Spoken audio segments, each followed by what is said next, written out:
చిన్ని గుండెల అన్ని ఆశల ఇంకా ఎన్ని దాచినావో దాని లోపల.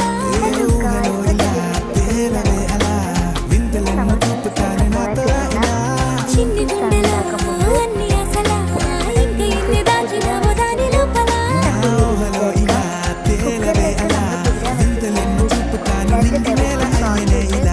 നന്നായിട്ട് വേവിച്ചെടുക്കണം.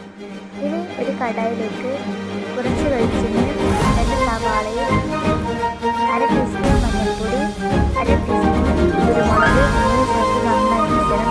ഇതിലേക്ക് 1/2 ടീസ്പൂൺ ചിക്കൻ മസാലയും 2 മുളകും അരിഞ്ഞ് ഇതിലേക്ക് നമ്മുടെ ഗ്രീൻ പീസ് നന്നായി ഉടയാതെ വഴറ്റിയെടുക്കണം.